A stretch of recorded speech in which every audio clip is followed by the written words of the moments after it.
ముఖ్యమంత్రి వైఎస్ జగన్ రాజకీయంగా ఇంకో మెట్టెక్కారు. ఇంతవరకు చట్టసభ సభ్యత్వాలు అంటే డబ్బున్నోళ్ళు, కులబలం ఉన్న వాళ్లకు మాత్రమే అనే రివాజు ఉంది. దాన్నిప్పుడు జగన్ మార్చేశారు. ప్రజామోదం ఉంటే ఎవరైనా ఎమ్మెల్యే అవ్వచ్చు, ఎవరైనా ఎంపీ అవ్వచ్చని గత ఎన్నికల్లో నిరూపించారు.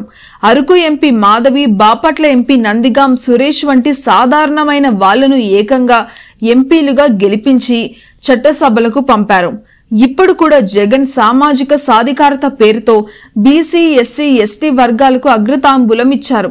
200 స్థానాలలో 100 స్థానాలను బీసీ, ఎస్సీ, ఎస్టీ వర్గాలకు కేటాయించారు. కులం చూడలేదు, గోత్రం లేదు, వారి వెనుక ఉన్న ఆర్థిక అంగ బలాన్ని చూడలేదు. దీనిని హేళన చేయడం, దళితులను అవమానించడం చంద్రబాబుకు పచ్చపార్టీకే చెల్లుతోంది.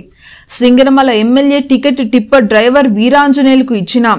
మాడకాశిర టికెట్ ఉపాధి హామీ కూలి ఈర లక్కప్పకు ఇచ్చిన అది పేదల పట్ల ఆయనకున్న ప్రేమకు నిదర్శనమే. రాష్ట్రంలో 4.8% ఉన్న కమ్మ సామాజిక వర్గానికి పెద్దపీట వేసి కులగజ్జిని చాటుకున్న ఖ్యాతి పచ్చపార్టీకే చెల్లుతోంది. మరోవైపు సింగనమల అభ్యర్థి వీరాంజనేయులు పోస్ట్ గ్రాడ్యుయేషన్ చేశారన్న సంగతి చంద్రబాబుకు తెలియకుండా వ్యాఖ్యలు చేయడం ఆయన పెత్తందారి అహంభావపు వైఖరికి నిదర్శనం.